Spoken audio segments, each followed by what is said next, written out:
할렐루야. 우리 수요예배 나오신 우리 모든 성도님들을 환영하고 또 축복합니다. 우리 수요일 밤에 우리 하나님의 말씀을 사모하기 위해 이 자리에 나온 여러분들이 얼마나 하나님께서 보시기에 흐뭇하고 또 사랑으로 여러분들을 보실지 제가 다 설레는 이 밤인 것 같습니다. 오늘 가운데에도 정말 하나님의 말씀이 우리 가운데 폭포수와 같이 임하게 될 줄 믿습니다. 아멘. 우리 지난주 말씀 우리 함께 복습하겠습니다. 우리 지난주는 우리 솔로몬과 시가서라는 제목으로 열왕기상 3장부터 11장까지 그리고 잠언, 아가, 전도서까지 내용을 좀 살펴봤습니다. 이번 주 참 분량이 많아서 참 고생 많으셨습니다. 우리 서로에게 격려의 박수 해드릴까요? 아우. 네, 다 읽으셨죠? 믿습니다. 네, 그러나 괜찮습니다. 못 읽으셔도 괜찮습니다. 계속해서 1년 동안 이런 내용이구나 한 정도만 아셔도 충분합니다. 그러나 읽으시면 더 좋죠. 아멘. 네, 아멘입니다. 이제 지난주는 참 분량이 많았는데요. 분량이 많았던 이유는 이제 함께 그때의 시간적 배경으로 말씀이 치고 들어왔기 때문에 같이 읽어야 해서 좀 분량이 많았던 것 같습니다. 지난주는 특별히 우리 솔로몬을 우리 중심으로 말씀을 좀 살펴보았죠. 솔로몬의 통치 전반기와 또 후반기를 이렇게 나누어서 이렇게 좀 살펴봤습니다. 첫 번째 내용부터 좀 우리가 돌이켜 보면요, 솔로몬이 처음에 하나님께 1000번째 제사를 드림으로 말미암아 솔로몬이 기브온에서 이제 꿈을 꾸는데 그때 하나님께서 꿈에서 나타나셔서 솔로몬아 내가 뭘 줄까, 내게 무엇을 필요로 하느냐 이렇게 물어보시는 좀 장면이 나와요. 그렇죠? 그때 솔로몬이 어떤 대답을 합니까? 하나님, 제게 부가 필요합니다. 부를 주세요. 이런 얘기를 하지 않죠. 그때 어떤 이야기를 하는지 여러분들 좀 기억하실 겁니다. 그때 참 중요했던 단어는 듣는 마음이라는 단어였어요. 하나님, 제게 가만히 생각해 보니까 듣는 마음이 필요합니다. 왜 듣는 마음이 필요하다 그랬죠? 그런 걸 고백하면서 먼저 자신의 연약함을 고백했어요. 그러면서 표현했던 두 번째 중요한 단어가 어떤 단어였냐면 나는 작은 아이다라는 표현이었어요.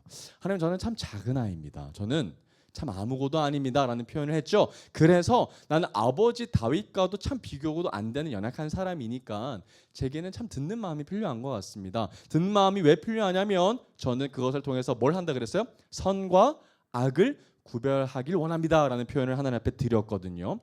그런데 그 가운데에서 참 중요한 고백은 이 고백이었다는 거예요. 하나님, 저는 아무것도 아닙니다. 그러나 그래서 하나님이 제게 필요합니다. 이 고백이라는 거예요. 제가 이 표현을 이렇게 표현했습니다. I'm nothing and I need you. 그죠? 나는 아무것도 아니기 때문에 나는 당신이 필요합니다. 나는 하나님이 필요합니다. 고백이 나온다는 거였어요. I'm nothing without you 라는 고백도 참 좋은 고백인 것 같아요. 그런데 하나님께서는 이 대답을 참으로 귀하게 여기셨던 것 같아요. 그래서 솔로몬이 구하지 않은 다른 것들도 하나님께서 넘치게끔 모든 것을 충만하게 그에게 부어주시는 장면도 우리가 보았습니다. 그런데 하나님께서 솔로몬에게 그 놀라운 것들을 주셨다는 사실보다 더 중요했던 것은 하나님의 중요한 말씀이었는데 그 말씀이 어떤 말씀이었죠? 열왕기상 3장 14절에서 하나님이 말씀하셨습니다. 네가 만일 내 아버지 다윗이 행함같이 내 길로 행하며 내 법도와 명령을 지키면 내가 또 내 날을 뭐 할 거다? 길게 한다. 그러니까 진짜 중요한 것은 하나님으로 받은 은혜와 축복이 아니라 하나님의 말씀에 떠나지 않는 거죠. 하나님 앞에서 배신하지 않는 거예요. 하나님을 떠나지 않는 것이 더 중요하다는 것을 하나님이 반복해서 이제 앞으로 얘기하셨다는 것을 우리가 기억할 겁니다. 이제 솔로몬은 정말 이스라엘이 한 번도 경험하지 못했던 엄청난 부와 그리고 전쟁이 없는 평화의 나라가 될 겁니다. 그런데 이 모든 이 은혜는 하나님께서 앞으로 성전을 지을 수 있게끔 하나님이 배경을 만들어 주셨다라는 거예요. 그래서 이때 바로 솔로몬이 이제 열왕기상 4장을 좀 지나면서 하나님 앞에 이렇게 놀라운 태평성대를 누릴 때 작성했던 글이 바로 뭐였다고요? 잠언이었다는 거예요. 참 하나님 앞에 은혜를 받고 또 행복했던 그때를 기억하면서 지혜서가 바로 이 잠언이다라는 것들을 제가 또 나누었습니다. 그리고 와서 이제 열왕기상 6장으로 넘어가면 이제 진짜 다윗의 꿈이었던 성전을 짓는 이야기가 이제 쭉 나온단 말이죠. 그런데 제가 얘기했을 때 좀 재미있는 사실이 있었어요. 자기 왕궁을 짓는 데는 무려 13년이나 걸렸는데 성전 짓는 데는 7년 걸렸다는 이야기도 제가 우스갯소리로 했습니다. 그죠? 그래서 총합 20년이라는 시간 동안에 이 공사 프로젝트를 진행했을 거라고 제가 얘기했고요. 그러면서 이스라엘 안에서도 조금 피로도가 누적됐을 거라는 이야기도 제가 했었습니다. 그 후에 이제 언약궤까지 하나님의 성전 안으로 이제 들어오게 되자 하나님의 임재의 상징이 뭐가 임하게 되는 거예요? 구름이 확 덮이게 되는 거죠. 이러면서 제가 어떤 이야기를 가지고 왔어요? 모세 때 출애굽했을 때 그 성막과 굉장히 비슷한 사건으로 묘사되는 것도 제가 비교하면서 말씀을 드렸습니다. 그때 구름으로 가득한 성전 뒤로 솔로몬이 마이크를 딱 잡고 연설하죠. 그래서 연설이 끝나고 뭐 합니까? 대표로 기도하는 장면이 이제 멋있게 나오게 됐었습니다. 근데 여러분 솔로몬의 기도하는 장면에서 참 중요한 선포들을 많이 했었는데요. 그 중에 하나가 어떤 이야기였습니까? 다니엘이 앞으로 바벨론 포로로 이제 이스라엘 백성들이 끌려갔을 때 창문을 열어놓고 예루살렘 성전을 향하여 3번 무릎 꿇고 기도했던 거 기억나시죠? 그때의 약속의 말씀의 근거가 바로 솔로몬의 이 성전 봉헌식 기도 때 나오게 되는 것을 기억하실 겁니다. 그리고 또 중요한 말씀이 여기 선포되어지는데 이 성전은 이스라엘 백성들만이 소유하는 전유물이 아니라 이방인까지도 함께 드리는 장소인 것을 미리 다 얘기했죠. 그래서 후에 이사야 선지자를 통해서 또 예수님께서 직접 언급하는 그 말씀, 내 집은 만민이 기도하는 집이다까지 이사야 4, 5, 6, 7 기억나시죠? 그죠? 하는 것까지 우리가 다 살펴보았습니다. 이번에도 마찬가지로 성전 건축을 딱 마치었을 때 하나님께서 또 임하셨죠. 또 임하셔서 했던 말씀이 무엇이었습니까? 이렇게 성전 네가 잘 지어놔도 네가 나를 떠나면 뭐 할 거다? 성전을 내 앞에서 던져버릴 거다 이렇게 얘기하셨죠. 그러면 성전 정말 중요한 것 같은데 하나님 앞에서 배신하는 것보다는 덜 중요한 거죠. 하나님 말씀 앞에 순종하지 않는 것이라면 성전 아무 의미 없는 거죠. 이렇게 엄청 공들여서 수많은 재산이 들어갔는데도 불구하고 하나님을 떠난 것이라면 성전은 아무 의미 없다는 거예요. 하나님은 솔로몬에게 끊임없이 얘기했습니다. 너 떠나지 마. 너 떠나면 안 돼. 근데 솔로몬은 참으로 안타깝게도 2장이 지나고 넘겨보면 여자 때문에 하나님을 떠나게 되는 아주 안타까운 장면이 이제 나오게 됩니다. 솔로몬은 하나님을 사랑하기보다 누구를 사랑했다 나와요? 이방의 여인을 사랑했다가 나와요. 본처와 첩까지 다 합치면 한 1000명 정도 되는 여자. 정말 엄청난 여인 중독에 빠졌던 그 솔로몬이 사실은 여인 중독에서 넘어서 각각의 종류의 이방 신들 앞에 중독됨을 우리가 보게 되죠. 그러면서 이제 이스라엘은 본격적으로 타락의 길로 들어서게 됩니다. 그러자 하나님은 솔로몬을 버리시지 아니하시고 또 찾아오셔서 여러 번 기회를 주셨지만 끝내 솔로몬이 돌아오지 않자 뭐라고 얘기합니까? 이제 내게 나라를 빼앗아서 내 신하에게 줄 거다라는 저주의 말씀을 주시고 나서 이제 솔로몬 이야기는 참으로 안타깝게 이제 끝나는 것을 우리가 살펴보았습니다. 그러면서 이제 솔로몬의 그 통치 후반기에 인생을 이렇게 돌아보면서 마지막으로 썼던 글이 뭐였다고요? 전도서. 헛되고 헛되다라는 이야기죠. 모든 것이 헛되다라고 얘기했던 그 이야기가 전도서에 대한 좀 핵심 내용이었습니다. 근데 헛되다라는 이야기보다 더 중요했던 전도서의 핵심은 어떤 거였죠? 헛되기 때문에 뭐해라는 거예요. 너의 창조주를 청년의 때 뭐해라? 기억해라라는 것이 이제 전도서의 핵심이었다는 것도 우리가 좀 살펴보았습니다. 그리고 그 사이에 치고 들어왔던 아가서, 예수 그리스도와 우리가 안에 그 사랑 이야기하는 이야기도 솔로몬을 통해서 우리가 같이 읽으면 좋다라는 것을 우리가 살펴보았죠. 그래서 이렇게 지난주에 열왕기상 10장까지 11장까지 이렇게 쭉 돌아보고 그리고 잠언, 전도서, 아가서까지 읽으시느라 참으로 여러분 수고 많으셨습니다. 그리고 이제는 여러분 시간적 순서가 조금 멈춥니다. 원래는 바로 열왕기상 그 뒤에 이야기로 이제 바벨론 포로로 이제 끌려가는 이야기 이제 쭉 아수르 얘기 나오고 막 이렇게 해야 되는데 그 사이에 치고 들어오는 이야기가 있어서 그 이야기를 오늘 살펴보도록 하겠습니다. 그 이야기가 오늘 읽었던 어디입니까? 욥기입니다.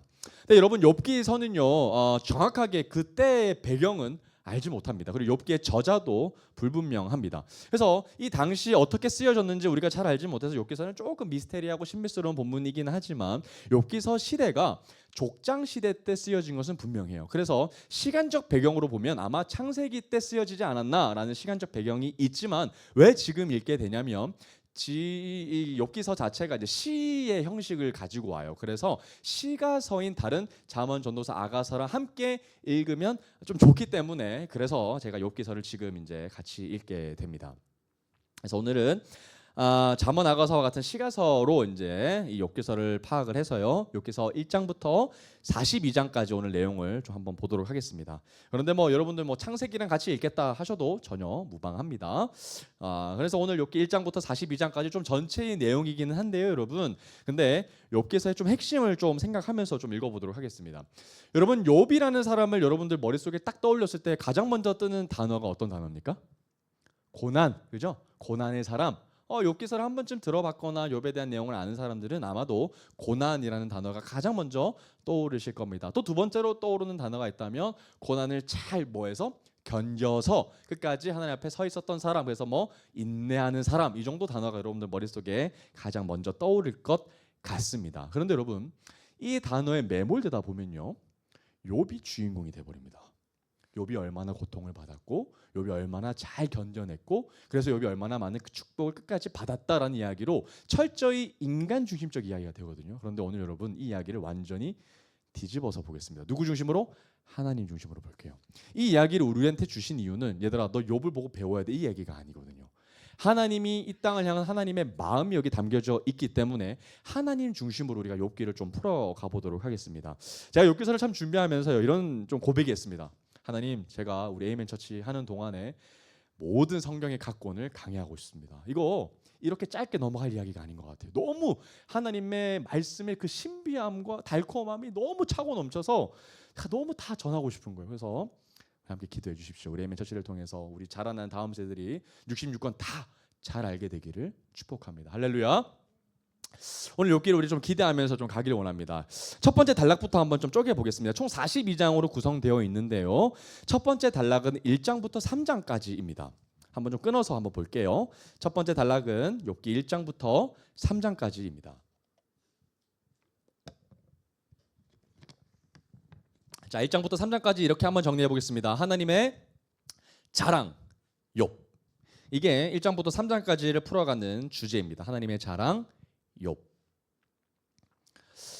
여러분 그 욥기를 이렇게 좀 네 파트 정도로 이제 좀 쪼개서 볼 텐데요. 그 첫 번째 파트는 1장부터 3장까지 내용이 이 욥기서 전체를 풀어가는 핵심 키입니다. 그래서 여러분 욥기서를 읽을 때 반드시 1장과 3장의 내용을 토대로 읽으셔야 내용이 흔들리지 않기 때문에 좀 주의 깊게 오늘 한번 시간을 할애해서 좀 살펴보도록 하겠습니다.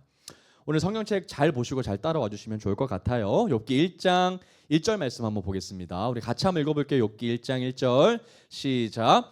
우스 땅에 욥이라 불리는 사람이 있었는데 그 사람은 온전하고 정직하여 하나님을 경외하며 악에서 떠난 자더라. 여러분 동그라미 칠 부분이 굉장히 많아요. 첫 번째 단어는 우스라는 지명입니다. 한번 동그라미 쳐볼까요? 우스. 여기서 지금 욥이 살았더라고 지금 얘기하고 있고요. 또 욥이 어떤 시대적 배경과 또 어떤 위치적 배경을 가지고 있었는지에 대한 힌트가 여기 나와 있습니다. 또 두 번째로 우리가 동그라미 쳐야 될 부분들은요. 욥에 대한 설명입니다. 첫 번째 단어는 온전, 그리고 정직, 그리고 하나님을 경외, 그리고 악에서 떠난 자. 이게 하나님께서 욥에 대한 설명을 하고 있는 부분이세요. 욥은 이런 사람이더라. 온전하고 정직하고 하나님을 경외하고 악에서 떠난 자. 이게 욥을 설명하는 문구입니다. 엄청나죠? 그런데 여러분 첫 번째 단어를 동그라미 한번 다시 볼게요. 우스라는 지역입니다. 여러분 우스라는 곳을 통해서 우리가 뭘 발견할 수 있는지 한번 볼게요. 자, 우스는 성경에서 틴트가 나와 있어요. 우스가 어딘지는 잘 알지는 못한다고 생각할 수 있지만 성경에서 우스라에 대한 힌트가 나와 있습니다. 한번 찾아보겠습니다. 예레미야 애가서로 한번 가볼까요? 예레미야 애가 4장 한번 찾아보겠습니다. 예레미야 아니고요. 예레미야 애가까지 가셔야 돼요. 예레미야 애가 4장 21절입니다.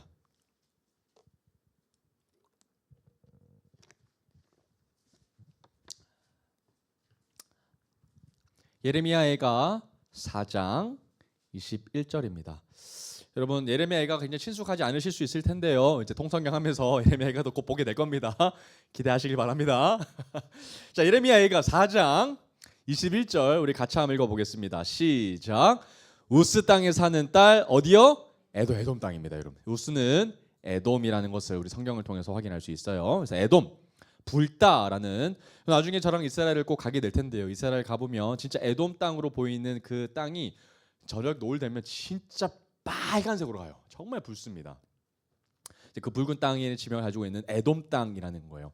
근데 여러분 에돔 땅이라는 이유가 왜 중요하냐면요. 에돔 땅은요 철저히 이방 땅입니다. 그러니까 이방 사람이라는 힌트를 우리가 이 욥기의 주인공으로 해석할 수 있다라는 거예요.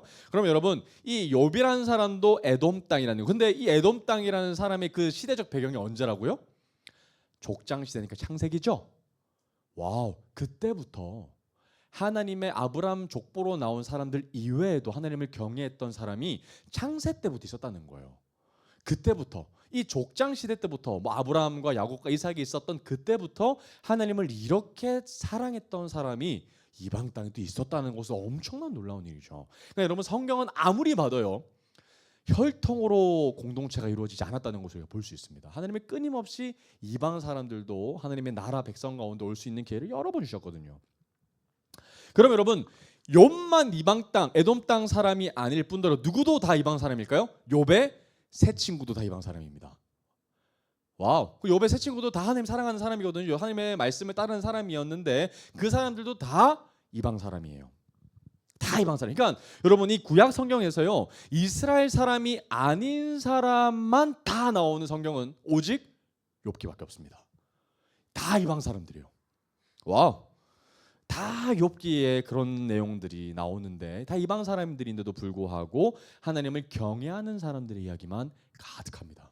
그게 욥기서입니다. 그러니 참 하나님의 비밀이 여기 숨겨져 있겠죠. 자, 다시 돌아와서 욥이라는 사람이요 참 1장 1절에 참으로 귀한 이야기가 나오죠. 온전하고 또 정직하고 하나님을 두려워한 마음으로 겸손한 마음으로 경외하고 또 악에서 떠난 사람이다. 여러분 이 단어를 우리가 조합해 보면 어떤 사람이라는 얘기를 우리가 설명할 수 있을까요? 의인이다라고 얘기할 수 있겠죠. 충분히 이 사람한테 의인 아니라고 얘기하면 도대체 누가 의인이라고 얘기할 수 있겠습니까? 정말 우리가 봐도 이 사람은 의인이라고 할 만하기에 정말 충분한 사람이거든요. 이것이 바로 욥기의 첫 스타트라는 거예요. 그는 참으로 의로운 사람이었고요. 하나님이 보시기에 칭찬할 만한 사람이었다는 거예요. 자, 그런데 그 사람이 어떤 축복을 하나님으로부터 받았는지에 대한 설명이 이제 그 뒤에 나옵니다. 2절과 3절인데요. 한번 볼게요. 자, 그에게 아들 몇 명? 7, 그리고 딸 셋. 여러분 성경에서 10이라는 숫자는 완전수에 해당됩니다. 그래서 정말 완벽한 자녀 숫자예요. 그러니까 더 이상 부족할 것이 없는 정말 최고의 만족된 자녀의 수고요. 3절입니다. 그의 소유물은 양이 몇 마리? 7,000마리. 동그라미 쳐볼까요? 7,000. 여러분 양 7,000마리면 대기업 아니에요? 대기업이죠. 그리고 낙타가 몇 마리? 와우, 3,000마리. 여러분 더 중요한 건 이 엄청난 숫자의 짐승을 가둘 울타리가 있어야 됐겠고요. 그리고 이걸 관리할 종들이 있어야 됐겠고요. 이것을 먹일 어마어마한 식량이 있어야 됐겠죠. 그러니까 어마어마한 재산을 가지고 있었던 사람이에요. 소가 500, 암나기가 500, 그리고 종도 많이 있었다. 이 사람은 어디 사람 중에? 동방. 그러니까 이방 사람 중에 가장 많은 재물을 가지고 있었다. 그리고 가장 훌륭한 사람이다라고 성경은 이야기하고 있습니다. 가장 훌륭한 사람이다.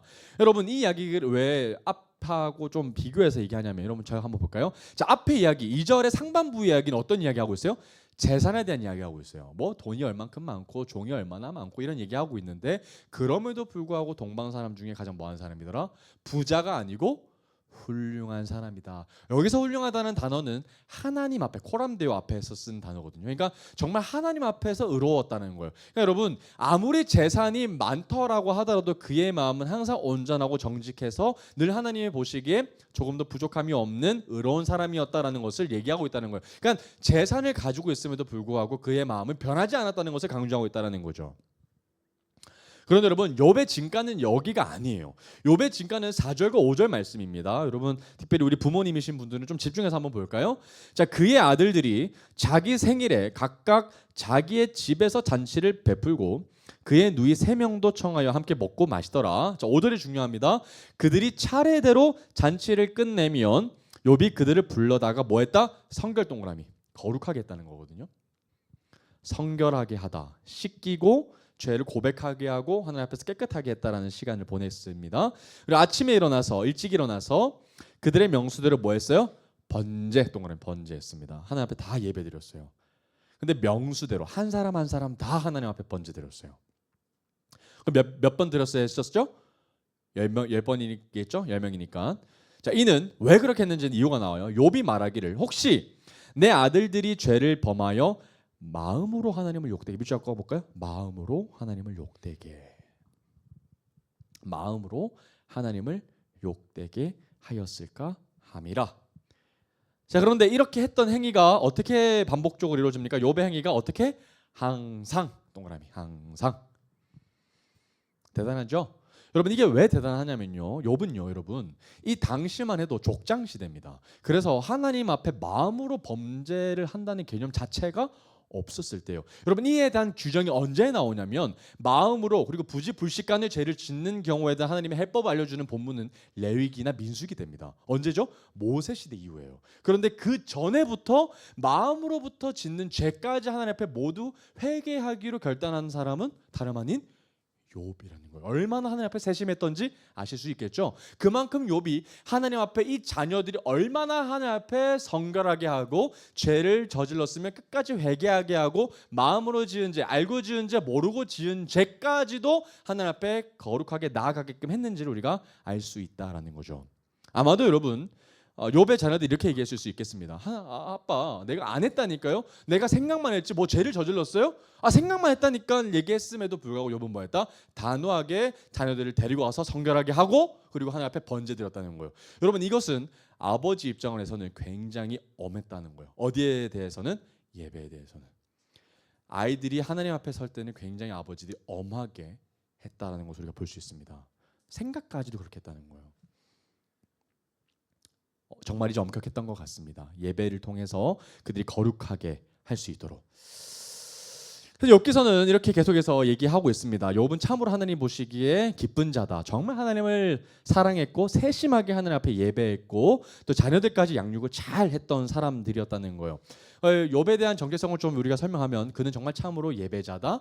그리고 그는 변하지 않는 자다. 그리고 다음 세대까지 잘 양육하는 자다. 정말 우리에게 샘플이 되는 사람인 것 같습니다. 그런데 여기서 욥이 끝났으면 얼마나 좋았을까요?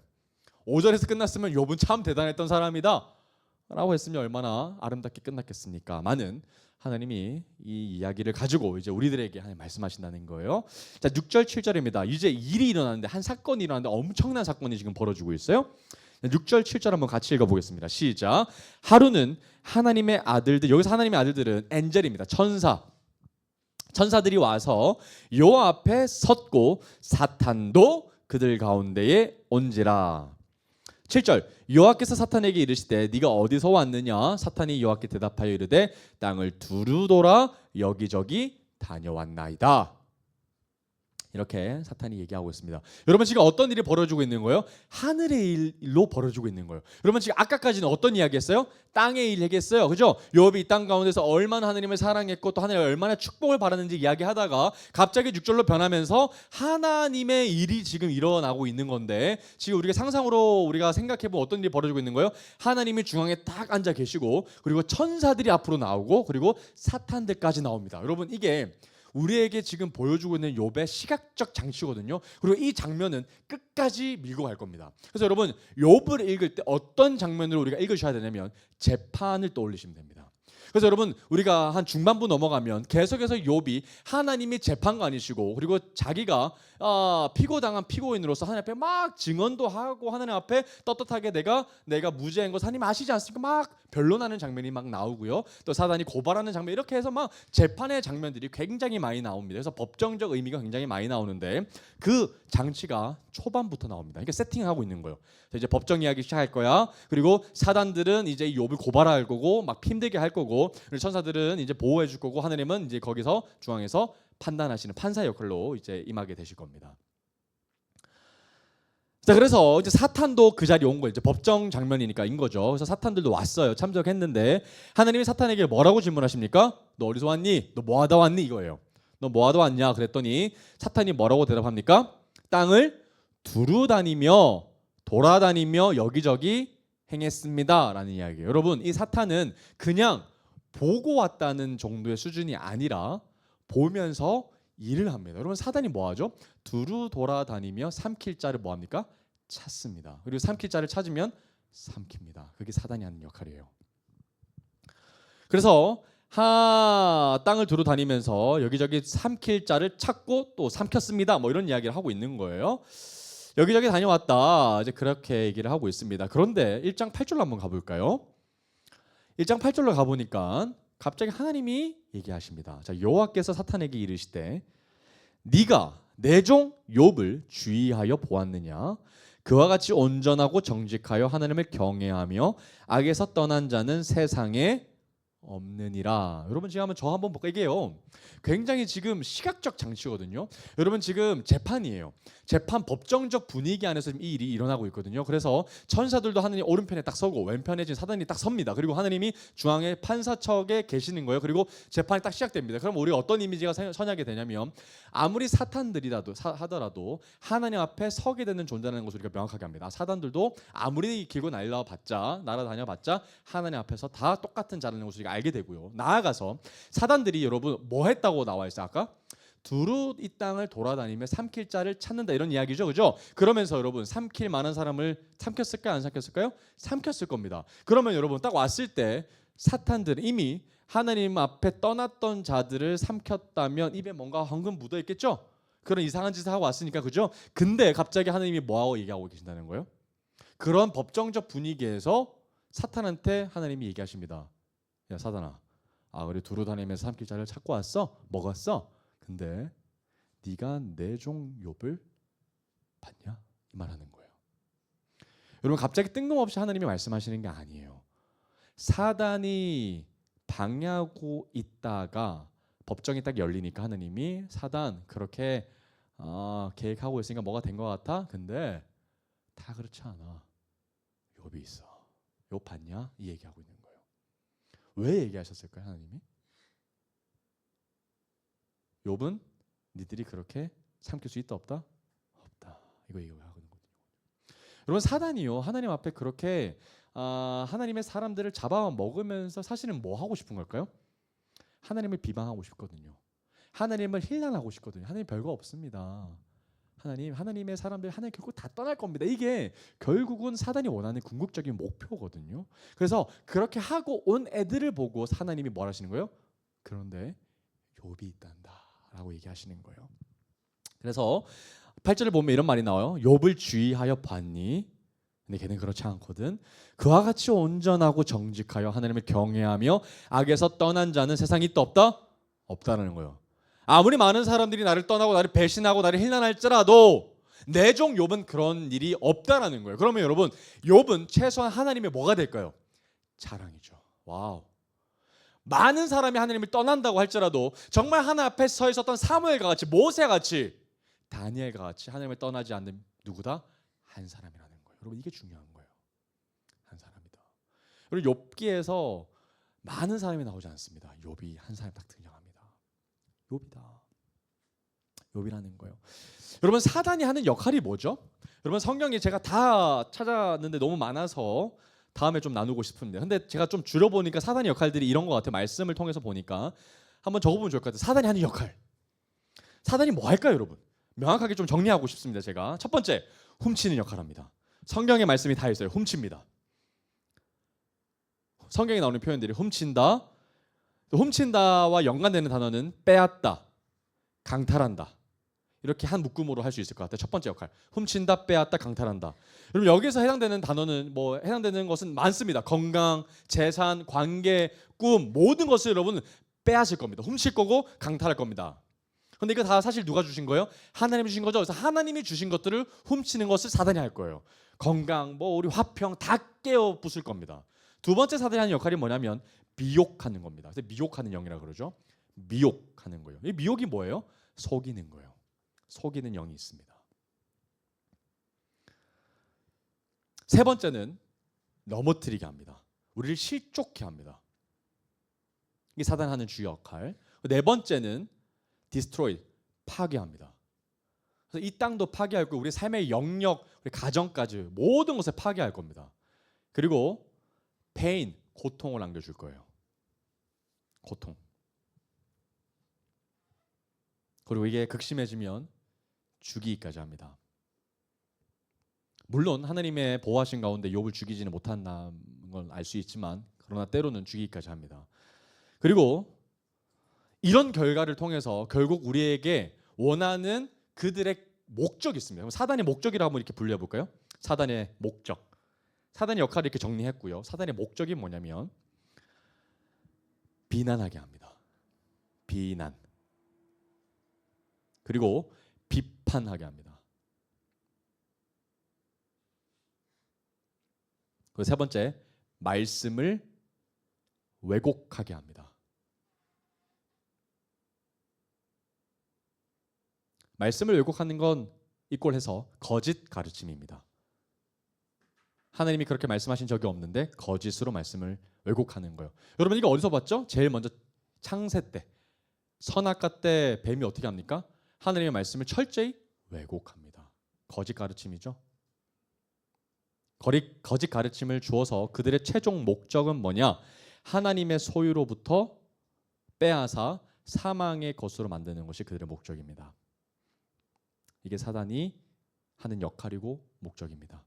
그들은 이것을 위해서 지금도 부단히 애쓰고 있습니다.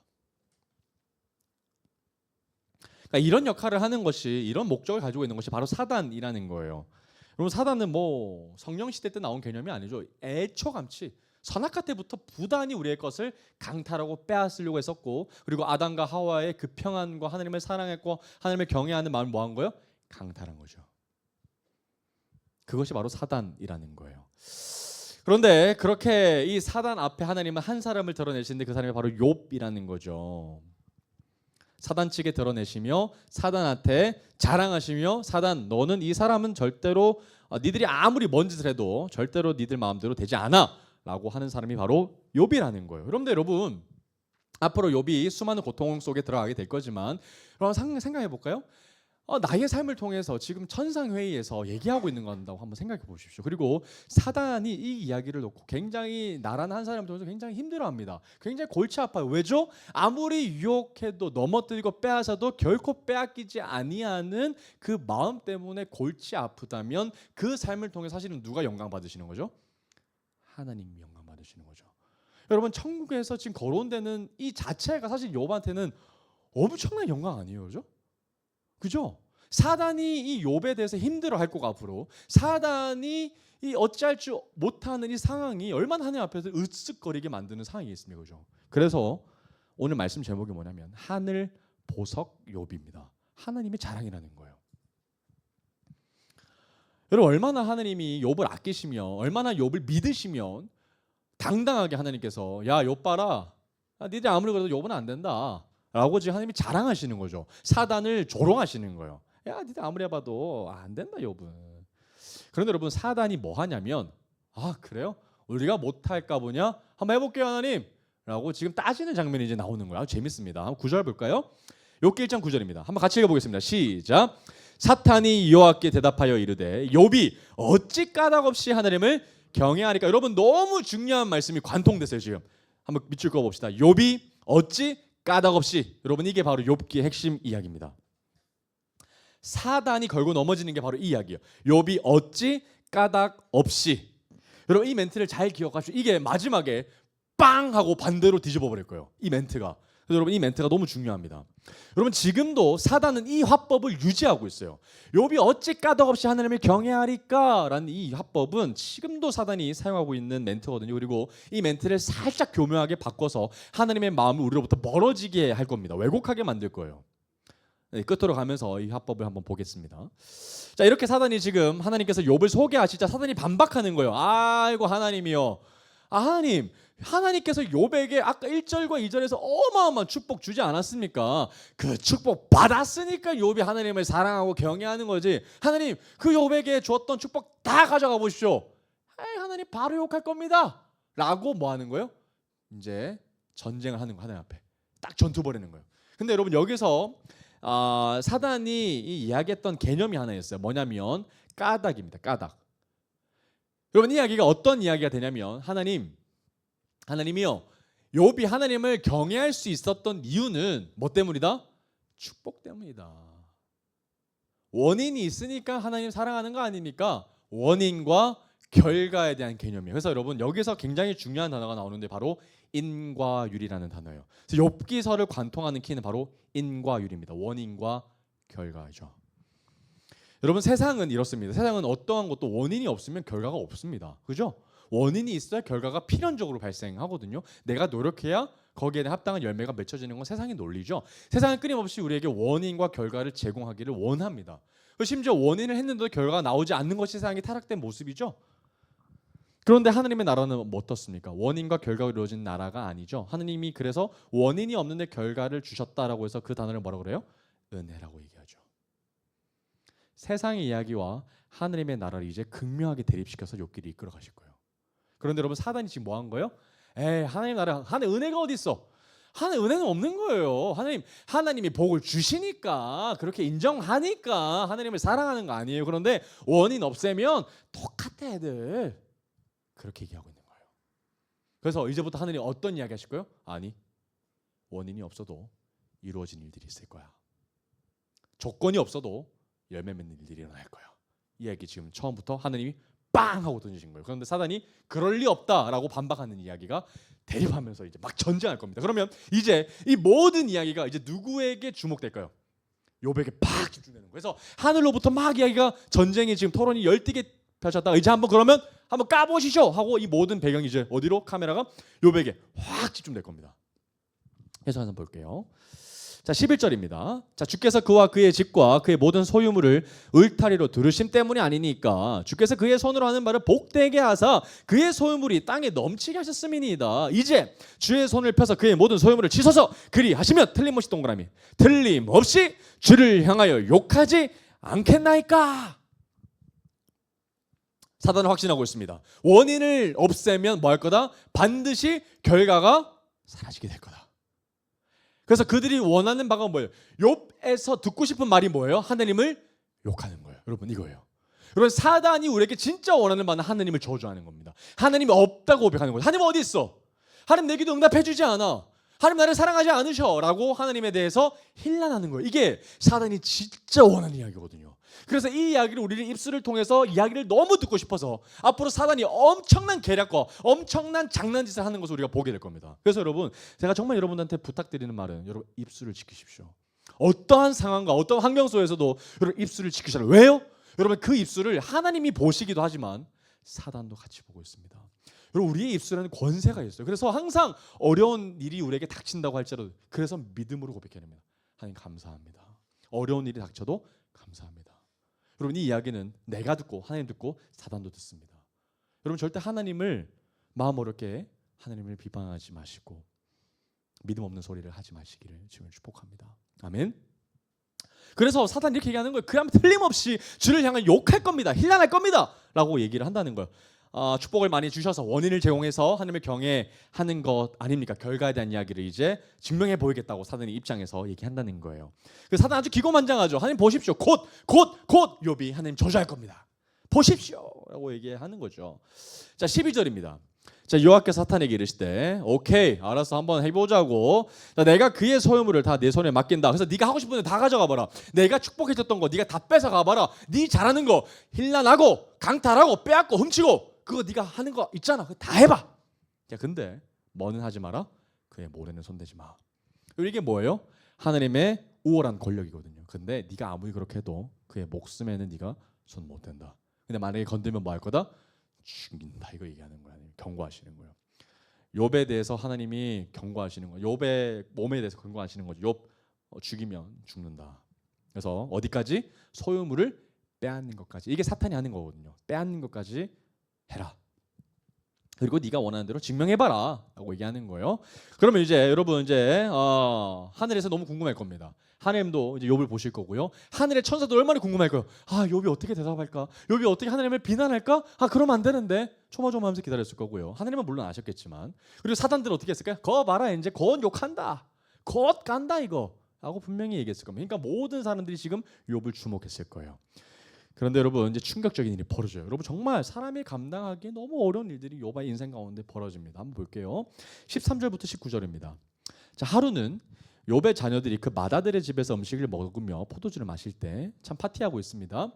사환 종이 욥에게 와서 이르되, 소는 밭을 갈고 나귀는 그 곁에서 풀을 먹는데 스바 사람이 갑자기 이르러 그것들을 뭐했다? 동그라미 빼앗고 칼로 종들을 뭐했다? 죽였다. 여러분, 이거 뭐가 하는 거예요? 사단이 하는 거죠. 빼앗고 훔치고 죽이고, 이거 다 사단이 하는 역할입니다. 스바 사람들을 사용해서 지금 사단이 역할을 하고 있는 거예요. 다 빼앗겼죠. 나만 홀로 피하였으므로 주인께 아래로 왔다 라고 얘기하고 있는 찰나의 16절이 이어집니다. 자, 그가 아직 말하는 동안에 또 한 사람이 와서 보고하는 거예요. 하나님의 불이 하늘에서 떨어져서 양과 종, 동그라미 양과 종 살라버렸나이다. 그 많았던 재산들이 다 없어진 거예요. 불에 타버렸던 거예요. 그래서 나만 홀로 피하였으므로 주인께 아래로 왔습니다라고 했는 그 찰나의 17절 또 한 사람이 옵니다. 그가 아직 말하는 동안에 또 한 사람이 와서 이르되 갈대아 사람이 새 무리를 지어 갑자기 낙타에게 달려들어 뭐했다? 그것을 빼앗았다. 동그라미 빼앗고 훔치고 또 칼로 종들을 뭐했다? 죽이고 다 사단이 하는 역할이죠. 나만 홀로 피하였으므로 주인께 아래로 왔나이다라고 얘기하는 찰나에 또 한 사람이 얘기하고 있는 거예요.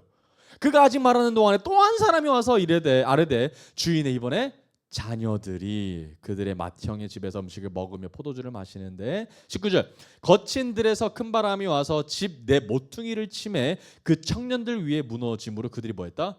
죽었다. 그들의 자녀 도합 10명 아들 7명 딸 3명이 뭐했다? 집에 대들보가 무너져서 깔려 죽었다 라고 얘기하고 있어요. 여러분 이거 한날 한시에 일어난 일이에요.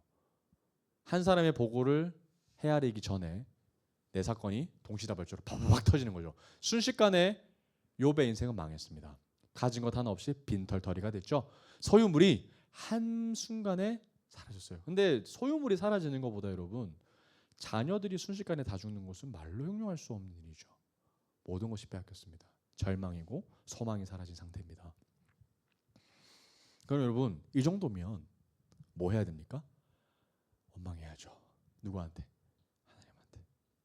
원망해야죠. 비난해야죠. 하나님 없다고 얘기해야죠. 나 이렇게 만들었잖아요. 욥이 어떻게 반응하는지 볼까요? 누가 봐도 원망할 상황이거든요. 근데 20절부터 22절입니다. 너무 대단한 모습이 나오는데 한번 볼게요. 20절. 자, 욥이 일어나 겉옷을 찢고 머리털을 밉니다. 여러분 머리털 언제 밀죠? 그러면 삼손이 머리털 밀죠? 하나님 앞에 거룩하게 구별되기 위해서 나사린이 되기 위해서는 머리를 밉니다. 그래서 하나님 앞에 뭔가 회개하는 마음으로 돌이키는 마음으로 머리를 미는 행위를 하거든요. 밀고 땅에 엎드려 뭐했다? 예배했어요. 예배했어요, 여러분. 21절입니다. 이르되 내가 모태에서 알몸으로 나왔사온즉 또한 알몸이 그리로 돌아갈지라 주신 이도 여호와시오 거둔 이시도 여호와시오. 밑줄 까볼까요? 주신 이도 여호와시오 거둔 신이도 여호와시오니. 와 너무 놀라운 고백이죠. 그래서 여호와 이름이 뭐 해야 된다? 그럼에도 불구하고 찬송해야 된다.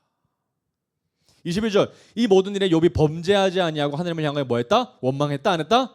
안 했다. 여러분 딱 이 상황 벌어졌을 때 하늘에서 어떤 일이 벌어졌을까요? 하나님하고 하늘 천사들이 어떻게 했을까요? 와우! 역시 그 사람들은 이게 어떻게 된 일이야? 이게 어떻게 된 일이야? 아니 다 가져갔잖아. 원인이 사라졌잖아. 그 사단이 이제 뭐 할까요? 승복할까요? 아니요. 또 다른 원인을 찾습니다. 아 그러면 우리가 원인을 잘못 찾은 거야. 더 깊은 원인이 있을 거야. 더 깊은 원인이 있을 거야 하면서 찾습니다. 그런데 여러분 참 욥 대단하죠. 예배하는 모습입니다. 여러분 참 우리 삶 가운데 많이 있는 것 같아요. 힘들어서 예배 못하는 상황이 있고요. 너무 바빠서 예배 못하고 할 기분이 또 때로는 아니라서 예배 못하고 또 경황이 없어서 예배 못하고 아파서 예배 못 드리고 예배 못 드릴 이유는 참 많은 것 같아요. 근데요. 예배를 포기하지 않습니다. 그 상황 가운데 왜 그럴까요, 여러분? 욥이 할 수 있는 게 예배밖에 없기 때문에 그래요. 할 수 있는 게 그 예배가 답이기 때문에 그렇다는 거예요. 그래서 욥은 하나님께 범죄하지 않고 정말 하나님 앞에 끝까지 순전하게 온전하게 섭니다. 그러면 하나님의 명예를 세운 사람이라고 욥을 볼 수 있겠죠? 하나님의 어깨를 세운 사람. 그리고 다시 장면은 천상예로 넘어갑니다. 2장 1절 2절이에요. 볼게요.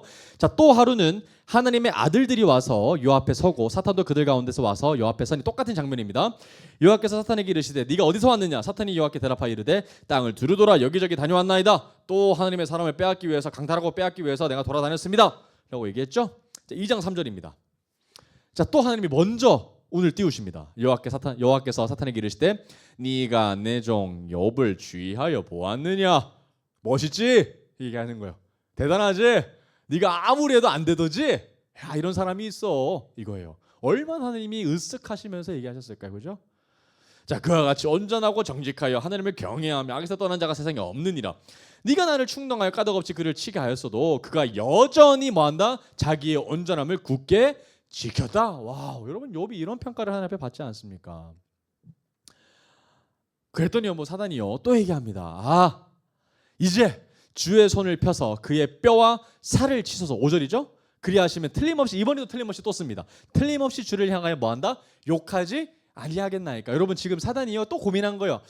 이거 원인 우리가 잘못 찾은 건데 소유물이 그에게 별로 중요하지 않았나 봐. 그러면 소유물이 뭐가 있을까? 진짜 그에게 원인이 뭐가 있을까? 생각해 봤더니 그에게 남아있는 소유물이 뭐예요?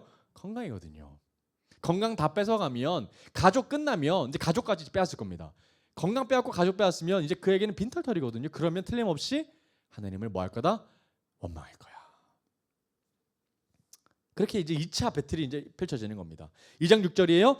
여호와께 사탄에게 이르시되 네가 그를 내 손에 맡겨놓으라. 다만 그의 생명은 이번에도 못 건드리게 만드시는 거예요. 자, 그랬더니 그 즉시 욥이 또 한 번 직격탄을 맞습니다. 2장 7절 8절 어떤 직격탄을 맞냐면 사탄이 이에 여호와 앞에서 물러가서 욥을 쳐서 그의 발바닥에서부터 정수리까지 뭐가 났습니까? 종기가 났어요.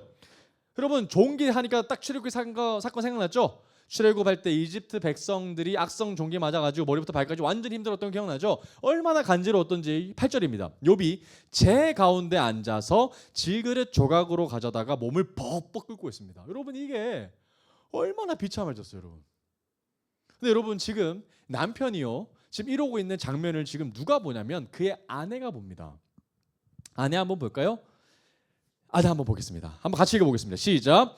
그의 아내가 그에게 이르되 당신이 그래도 자기의 온전함을 굳게 지키느냐? 하나님을 욕하고 죽어라. 하나님 욕하고 죽어라. 밑줄 쫙. 여러분 이거 누가 원하는 거예요? 사단이 진짜 원하는 거거든요. 여러분 그래서 사단이요 아내에게 완전히 마음을 딱 사로잡아가지고 사단이 지금 아내를 통해서 결정을 다 빵 날리는 거예요. 이제 욕해라, 욕해라, 욕해라. 그래야 이제 하나님한테 내가 한번 먹일 수 있어 이거예요. 이래도 네가 욕 안 해? 욕해, 욕해. 근데 참을 안타깝게도 여러분 사단이 지금 누구의 말을 확 잡아버린 거예요? 여자, 아내의 마음을 확 잡아버립니다. 여러분 정말 이때 참 안타깝죠. 이 욥의 아내도 욥처럼 함께 그 자리 옆에서 있어 주었다라면 하는 생각이 좀 드는 것 같아요. 근데 여러분 아내가 어떤 걸 본 거예요?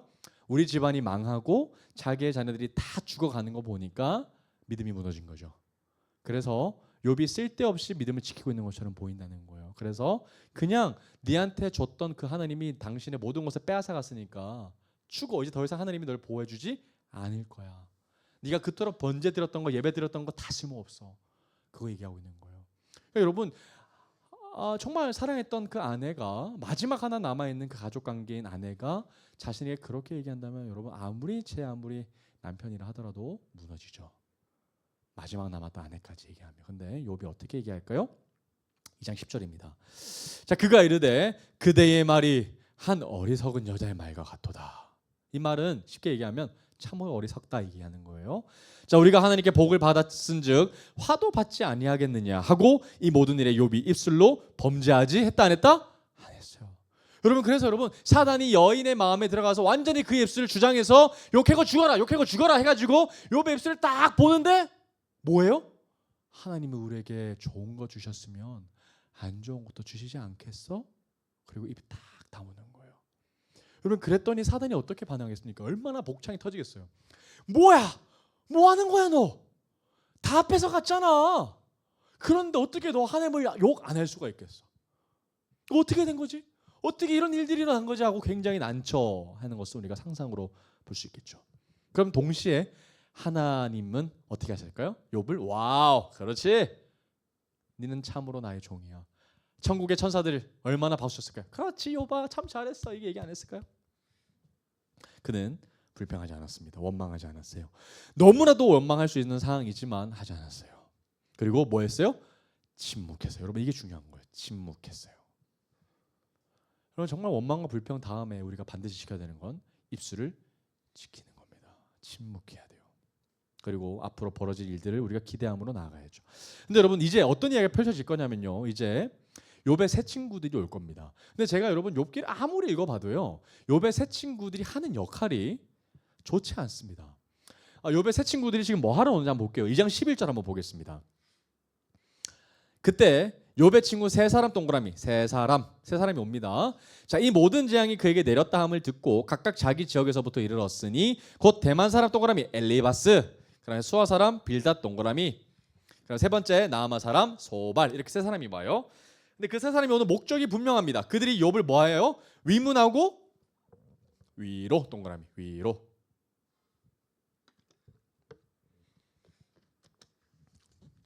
근데 여러분 재미난 게요. 위문하고 위로 하려고 해서 서로 뭐 했대요? 약속했대요. 이게 되게 재밌지 않습니까, 여러분? 왜 약속했을까요? 여러분 그냥 내가 사랑하는 친구 욥이 그런 상황이 임했다면 그냥 빨리 가서 우리 위로 하자라고 얘기하면 될 텐데 가서 위로 하기로 약속을 합니다. 되게 이상하죠? 근데 더 충격적인 거는요. 약속을 했지 않습니까? 그런데 위로해야 안 해요? 앞으로 안 합니다. 이상한 일이거든요.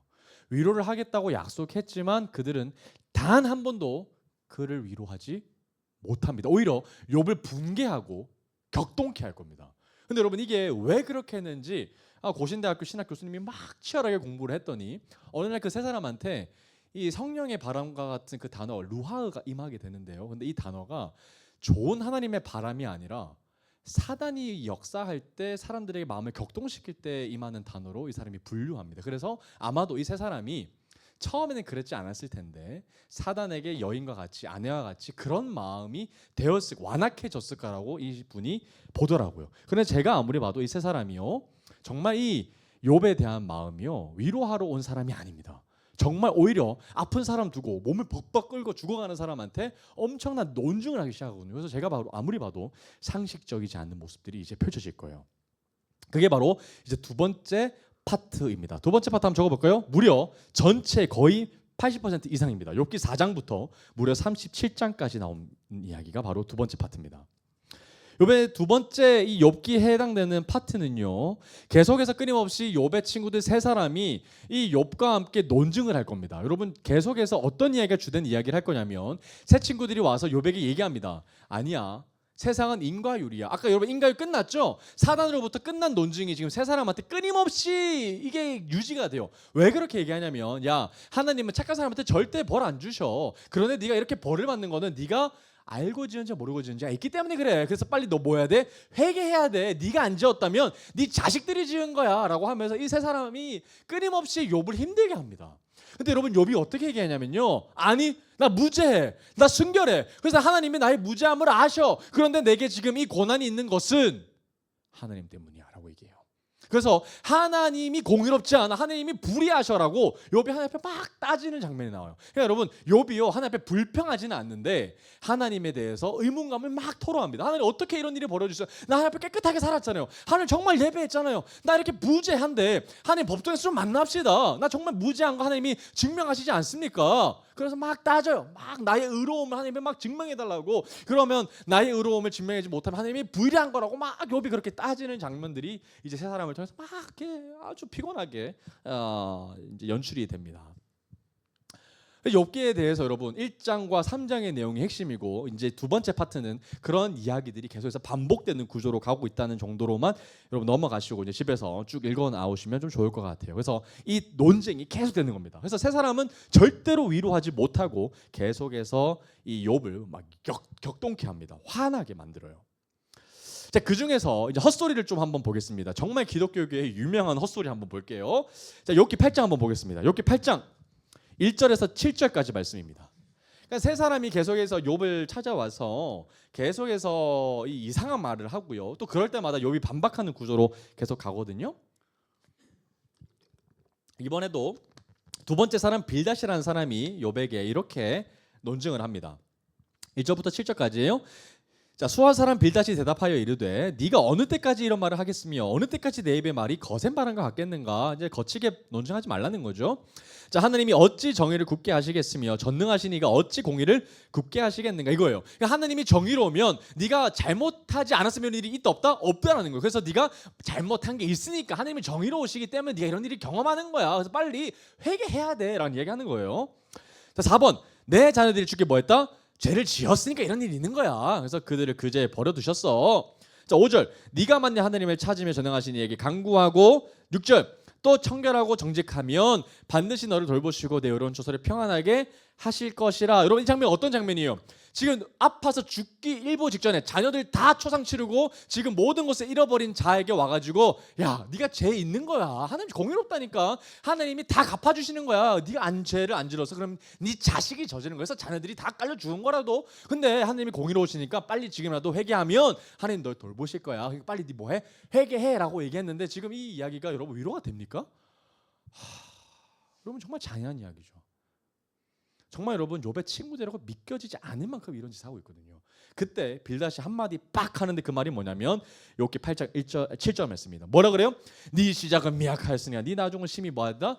장대하리라. 여러분, 이 말씀은 하나님이 하신 말씀도 아니고 욥이 한 말씀도 아니라 빌닷이 헛소리하는 거예요. 그런데 여러분, 이 말씀을 이렇게 딱 짧게 보면, 와, 내 처음에 미약한데 나중에 창대할 거 할 거라고, 우리 가게 딱 붙여놓으면, 우리 사업장에 붙여놓으면 하나님 나에게 축복 주실 거야 라는 이야기로 지금도 기독교 백화점 가면은 너무 즐비하죠. 그런데 이거 쓸데없는 헛소리죠. 그래서 여러분, 이게 성경을 전체로 보지 못하고 구절구절 쪼개보면 이런 사단이 나기 있습니다. 그래서 여러분, 통으로 같이 저와 함께 통독 같이 합시다. 할렐루야. 아멘. 자, 그래서 여러분 계속 이런 일들이 이제 일어나는 거예요. 그런데 여러분, 욥이 어떻게 반응을 하냐면, 여러분 참 욥이 잘했던 부분은요, 친구들하고 막 이야기하다가 나중에 세 사람 친구가 아니라 엘리오라는 사람까지 등장해서 똑같은 이야기를 하는데요, 이 욥이 참 잘한 게 이제 세 친구들하고 논중을 딱 끊어내고요, 38장에 이제 쭉 넘어가서 욥이 하나님을 찾아갑니다. 와, 이게 잘한 거예요. 여러분, 내가 아무리 공감되지 못하고 이해되지 못하는데 그 모든 것을 가지고 누구에게 토로하냐면 하나님 앞에 토로하는 장면이 나와요. 그래서 여러분, 이제 세 번째 파트입니다. 욥기 38장부터 41장까지 이렇게 정리해 볼까요? 하나님의 개입하심. 이게 세 번째 파트입니다. 하나님의 개입하심. 여러분, 하나님이 1장과 3장에서까지만 등장하시고요. 그리고 이제는 등장하지 않으세요. 계속해서 오랜 시간 동안 논증하는 동안 아무 말씀 없으시다가, 그래서 욥이 참 답답해하거든요. 어떻게 이렇게 침묵하실 수 있습니까? 답답해하는데 드디어 38장에 엄청나게 강하게 하나님이 말씀을 임하셔요. 38장 1절입니다. 한번 같이 읽어보겠습니다. 38장 1절 시작. 그때에 여호와께서 어디 가운데? 폭풍우 가운데서 욥에게 말씀하여 이르시되. 와우. 여러분, 그래서 여러분, 이게 어느 나라 사람하고 또 이게 오버랩 되냐면 요나하고 딱 오버랩 됩니다. 그래서 하나님이 어디 있어? 하나님이 침묵하심에 대해서 막 직면하고 막 도망 다니다가 근데 결국에 폭풍우 가운데에서 하나님을 딱 대면하는 장면이 이 요나하고 굉장히 유사한 장면이 지금 나오거든요. 그랬는데 하나님이 38장에서 이렇게 쭉 설명하시는 장면이 나오는데 너무 중요해서요, 제가 좀 빨리 한번 읽어보겠습니다. 눈으로 한번 따라와 주세요. 자, 무지한 말로 생각을 어둡게 하는 자가 누구냐? 너는 대장부처럼 허리를 묶고 내가 내게 묻는 것을 대답할지니라. 이거 뭐라는 거예요? 자, 한번 너 대답해봐, 욥아. 자, 이제 내가 물어볼 거야. 자신 있게 대답해야 돼 라고 얘기하는데 4절이에요. 자, 내가 땅에 기초를 놓을 때 네가 어디 있었느냐? 여러분, 이거 첫 질문부터 대답할 수 있어요, 없어요? 없죠. 아무리 이렇게 딱 당당하게 그래 하나님, 내가 무슨 말로 내가 다 반박해 볼게요. 나의 모든 정의와 하나님이 공의하지 않다는 나의 하나님의 불의하다는 걸 내가 증명해 보겠습니다 라고 딱 허리에 자신 있게 얘기했는데 하나님이, 야, 한번 대답해봐. 창조할 때 너 어디 있었어? 라고 얘기하니까 욥이, 와, 이거 반칙 아니에요 이거? 어떻게 이렇게 첫 부디부터 내가 얘기할 수 없는 거 얘기합니까? 이런 얘기죠. 네가 깨달아 알았거든 말할지니라. 5절 누가 그것의 도랑법을 정하였는지, 누가 그 줄을 그것의 위에 띄웠는지 네가 아느냐? 그것의 주추는 무엇 위에 세웠으며 그 모퉁이 뜰을 누가 놓았느냐? 그때의 새벽별들이 기뻐 노래하며 하나님의 아들들이 다 기뻐 소리를 질렀는데 너 어디 있었냐? 8절 바다가 그 못에서 터져나올 때의 문으로 그것을 가둔 자가 누구냐? 그때 내가 구름으로 그것을 만들고 흑암으로 그 강보를 만들고 한계를 정하여 문빗장을 지르고 이르기를 네가 여기까지 오고 다 넘어가지 못하리니 네 높은 바다가 여기서 그칠지니라 하였노라. 네가 너희 날에 아침에 명령하였느냐? 새벽에 그 자리를 일러주었느냐? 그곳으로 땅 끝을 붙잡고 악한 자들을 그 땅에서 떨쳐버린 일이 있었느냐? 땅이 변하여 진흙이 안 인친 것과 같이 되었고 그들은 옷같이 나타나되 악인에게는 그 빛이 차단되고 그들의 높이 든 팔이 꺾이느니라. 네가 바다의 샘에 들어갔었느냐? 깊은 물 밑으로 걸어 다녀 보았느냐? 사망의 문이 내게 나타났느냐? 사망의 그늘진 문을 네가 보았느냐? 땅의 너비를 네가 측량할 수 있느냐? 네가 그 모든 것들을 다 알거든 말할지니라. 어느 것이 광명이 있는 곳으로 가는 길이냐? 어느 것이 흑암이 있는 곳으로 가는 길이냐? 너는 그의 지경으로 그를 데려갈 수 있느냐? 그의 집으로 가는 길을 알고 있느냐? 하면서 쭉 얘기하고 있는데 밑에 한번 볼까요? 38절 티끌이 덩어리를 이루며 흙덩이가 붙게 하겠느냐? 네가 사자를 위하여 먹이를 사냥하겠느냐? 젊은 사자의 식욕을 채우겠느냐? 그것들이 굴에 엎드리며 숲에 앉아 숨어 기다리느니라. 까마귀 새끼가 하늘을 향하여 부르짖으며 먹을 것이 없어서 허구적거릴 때에 그것을 위하여 먹이를 마련한 이가 누구냐? 39장 1절 산염소가 새끼치는 때를 네가 아느냐? 암사슴이 새끼 낳는 것을 네가 본 적이 있느냐? 그것이 몇 달 만에 만삭되는지 아느냐? 그 낳을 때를 아느냐 하면서 39장까지 쭉 읽어보면 여러분 무슨 얘기하고 있는 것 같아요? 천지창조 얘기하고 계셔요. 처음부터 쭉 하면서. 근데 여러분 욥이 그거 본 적 있어요? 없어요? 없어요. 그리고 그걸 이해할 수 있어요? 없어요? 없어요. 이것은 어떤 이야기하고 있는 거예요? 하나님이 나는 창조주고 너는 뭐다? 피조물이다라는 것을 지금 명확하게 하고 계시는 거거든요. 네가 아무리 이해하지 못한다 할지라도 나의 주권을 받아들여야 돼. 이 얘기하고 계시는 거죠. 그런데 여러분 지금 창조 이야기하고 계신다는 게 지금 엄청난 놀라운 비밀입니다. 창조 이야기를 지금 왜 하실까요? 여러분 그냥 창조주다, 넌 피조물이다 이렇게 뭔가 굴복하기 위해서 하나님이 지금 억압적으로 지금 하고 계시는 걸까요? 그렇게 착각하면 안 됩니다. 40장으로 한번 넘어가 볼게요. 어떻게 반응하지 한번 보겠습니다. 40장 1절에서 7절까지입니다. 이 이야기를 들었던 욥의 반응이 나와요. 자, 여호와께서 또 욥에게 일러 말씀하시되 트집 잡는 자가 전능자와 다투겠느냐? 하나님을 탓하는 자는 대답할지니라. 하는데 욥이 뭐라고 얘기해요? 욥이 여호와께 대답하여 이르되 4절 중요한 별표 한번 쳐볼까요? 보소서 나는 비천하오니 무엇이라 주께 대답하리까? 손으로 내 입을 뭐한다? 가립니다. 나는 할 말이 있다 없다? 아무것도 없습니다. 하나님 그렇군요. 저는 하나님 앞에 피조물입니다. 하나님의 공의로우신지 아닌지 내가 감히 얘기할 수도 없는 나는 하나님 앞에 연약한 사람입니다라고 이제 고백하게 되는 거예요. 그랬더니 5절 7절이요. 내가 한번 말하사여온즉 다시는 더 대답하지 아니하겠나이다. 그때에 여호와께서 폭풍 가운데서 욥에게 일러 말씀하시되 아니라 또 네가 한번 대답해봐라 라고 하시면서 하나님이 이렇게 짓궂는 장면이 이제 좀 나오는 것 같아요. 근데 욥은 입을 다물고 맙니다. 4절부터 이제 6절인데 이제 욥의 좀 귀한 고백이 좀 나와요. 내가 말하겠사오니 주는 들으시고 내가 주께 묻겠사오니 주여 내게 알게 하옵소서. 5절 별표. 욥이 변화되는 장면이 나오고 더 성숙한 장면이 나오는데요. 자, 5절입니다. 내가 주께 대하여 귀로 듣기만 하였사오나 이제는 눈으로 뭐한다? 주를 본다. 이게 여러분 이 욥기의 핵심입니다. 내가 주께 대하여 귀로 듣기만 하였사오나 이제는 눈으로 뭐한다? 주를 본다. 여러분 이 표현이 어떤 고백이에요? 내가 하나님을 이제 더 깊이 안다는 거예요. 하나님을 더 이제 알게 됐다는 거예요.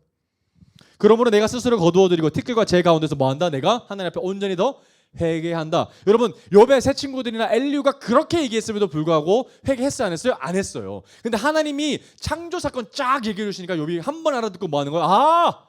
내가 회개해야 되는구나 라고 단번에 이 태도가 바뀌어 버립니다. 그리고 이제 이어서 어떤 이야기 하시냐면 새 친구들에 대한 하나님의 이 징계 같은 말씀을 해주세요. 42장 7절에서 9절입니다. 여호와께서 욥에게 이 말씀을 하신 후에 여호와께서 대만 사람 엘리바스에게 이르시되 내가 너와 내 두 친구에게 노하노니, 지금 엘리바스하고 빌달하고 소바라고 얘기하시는 거예요. 이는 너희가 나를 가리켜 말한 것이 내 종 욥의 말같이 옳지 뭐하다? 못하다라는 거예요. 근데 여러분 집에 가셔서 욥기 아까 그 두 번째 파트를 쭉 읽어보시면요, 뭔가 틀린 말을 한 것 같지는 않은 것 같아요. 새 친구들이 틀린 말을 한 것 같지 않은데 왜 하나님이 새 친구의 말은 이렇게 하나님께서 거절하시고 욥의 말도 사실 좋은 말이 아닌 것 같거든요. 근데 하나님이 욥의 말은 받으셨다라고 나와요. 근데 왜 그러냐면 분명히 아까 제가 얘기했던 것처럼 인과율 때문에 그렇습니다. 그러니까 지금 새 친구들의 말은 철저히 인과율이에요. 세상의 이야기거든요. 그래서 도덕적인 말이 질비합니다. 그래서 언뜻 보면 이게 신앙인 것처럼 보여요. 이게 하나님과 우리의 관계처럼 보입니다. 그런데 그게 아니라고 얘기하시고 오히려 욥이 잘했다라고 지금 얘기하고 계시는 거예요. 그러면 새 친구들이 받아들이기에 우리가 뭔가 신앙이 잘못됐어라고 느낄까요? 안 느낄까요? 느끼는 거예요. 욥이 맞았구나라고 느낄 겁니다. 그런데 여러분 여기서 중요한 개념이 나와요. 이제 여러분 이제 하나님의 말씀이 막 임할 겁니다. 이제 막 하나님의 이 강한 이 스포트라이트가 이제 조명이 될 거예요. 자, 8절. 그런즉 너희는 수소 7과 순양 7을 가지고 내 종 욥에게 가서 너희를 위하여 뭐하라? 번제를 드리라. 내 종 욥이 너희를 위하여 기도할 것인즉 내가 그를 기쁘게 받으리니 너희가 우매한 만큼 너희에게 갚지 아니하리라. 우매 어리석다는 거죠. 이는 너희가 나를 가리켜 말한 것이 내 종 욥의 말과 같이 옳지 못함이라. 이에 대만 사람 엘리바스와 수아 사람 빌닷과 나아만 사람 소발이 가서 여호와께서 자기들에게 명령하신 대로 행하니라. 여호와께서 욥을 기쁘게 받으셨더라. 여러분 8절 쫙 밑줄 끄고 뭐라고 적어야 되냐면 중보자 욥. 이거 놀라운 이야기예요, 여러분. 여러분 족장 시대입니다, 여러분. 이거 아브라함과 야곱과 이삭 이 시대 때예요. 그런데 이 시대 때 중보에 대한 개념이 나와요. 하나님 앞에 직접 범죄를 드리지 못하게 하시죠. 왜죠? 하나님 앞에 이들이 부정하기 때문에. 그래서 하나님이 의롭다 한 사람 이 욥을 통해서 대신 뭐하게 해요? 대신 번제를 드리게 합니다. 여러분 이거 진짜 빠른 번제 개념이고 이거 진짜 빠른 중보 개념이거든요. 레위기가 나오기도 한참 전 일이에요, 여러분. 근데 이미 이 욥의 시대 때부터 하나님이 욥을 통해서 중보자에 대한 그림을 이미 밑그림을 주시죠.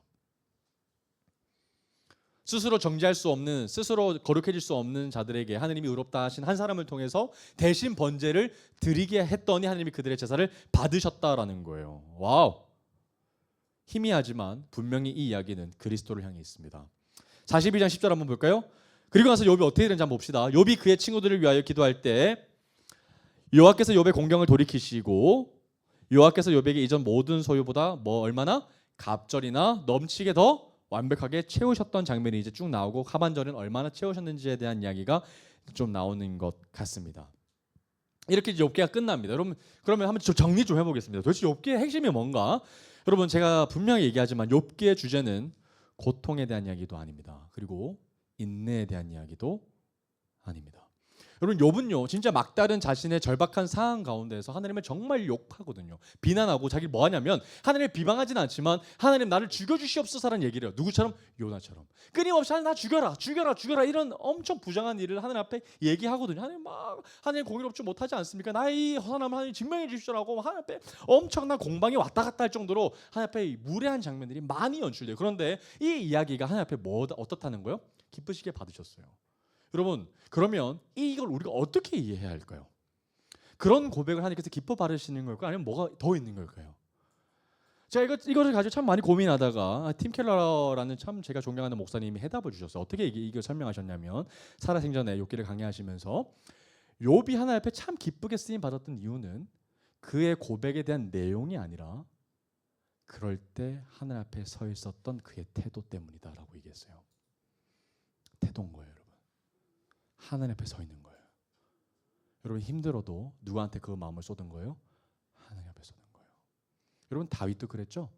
힘들 때 막 힘들다고 얘기합니다. 때로는 자기 믿음 없음도 다 얘기합니다. 저주하라고 막 사람들이 얘기합니다. 그런데 그 마음을 누구한테 가져갔다는 거예요? 하나님 앞에 가져갔다는 거예요. 그게 핵심인 겁니다. 그건 거예요.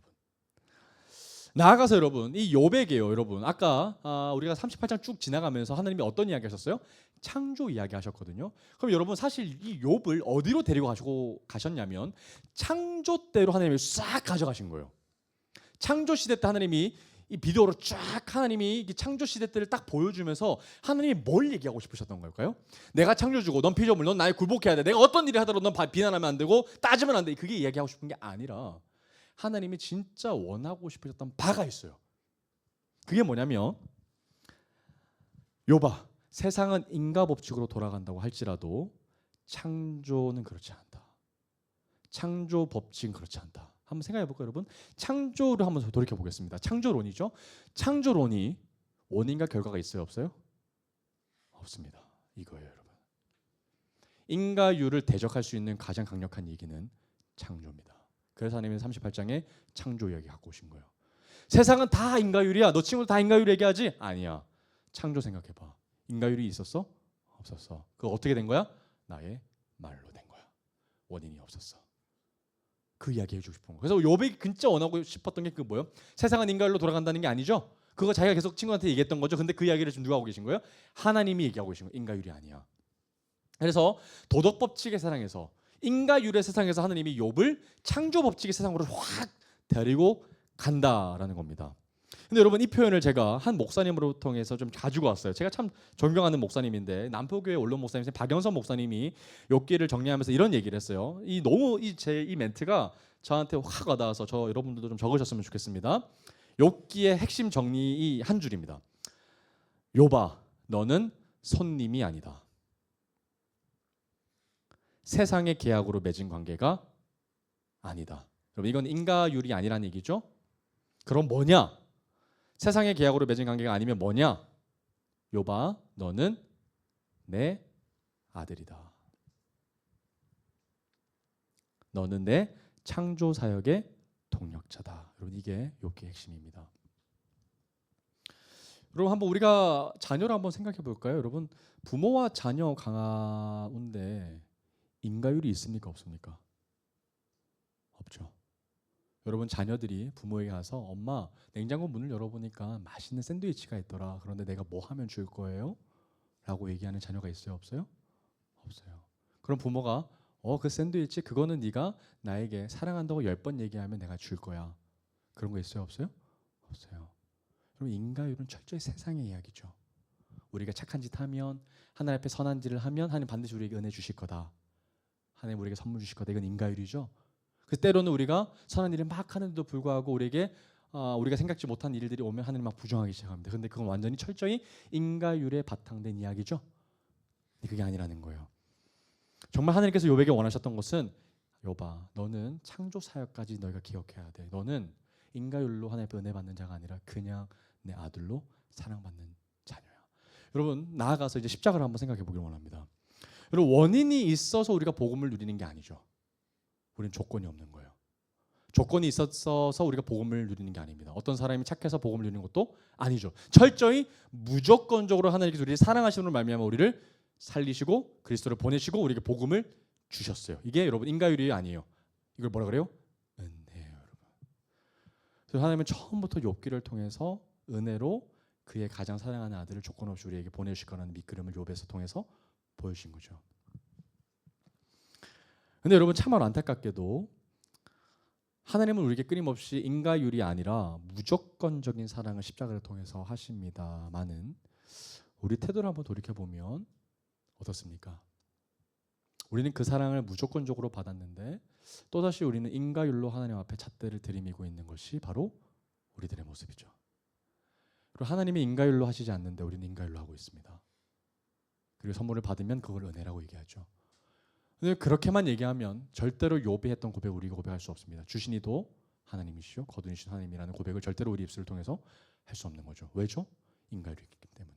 근데 그게 아니라 진짜 하나님의 주권을 인정하고 하나님이 나를 조건 없이 사랑한다는 그 복음이 우리 가운데 솟아 넘친다면 하나님이 우리 가운데 고통을 주신다 할지라도 우리는 하나님을 믿고 신뢰함으로 말미암아 우리의 입술을 지키고 기대함으로 또 우리는 기도의 자리에 나갈 수 있게 되는 거죠. 여러분 우리를 하나님께서 이 자리로 초청하시는 거예요. 사랑하는 아들아, 너는 인가율이 아니다. 너는 손님이 아니다. 뭘 해야 내가 사랑을 주는 거 아니다. 그냥 너를 사랑한다. 사랑한다. 이겁니다. 그래서 여러분 우리도 오늘 시간 가운데 우리 태도를 좀 돌이키길 원해요. 하나님의 명예를 위해서 살아가는 욥을 보면서 정말 우리도 하나님의 자랑이 되고 싶다. 정말 하나님 앞에 우리도 하나님의 영광을 위해 살아가는 자들이 되고 싶다. 그래서 우리도 인가율로 하나님 앞에 막 잣대를 들이미는 사람들이 아니라 우리도 조건 없이 하나님을 사랑하는 자들이 되고 싶다. 하나님이 내게 어려움을 준다고 할지라도 또는 내로는 상황이 힘들다고 할지라도 좌절되고 무너진다고 할지라도 그럼에도 불구하고 나는 하나님을 여전히 사랑한다.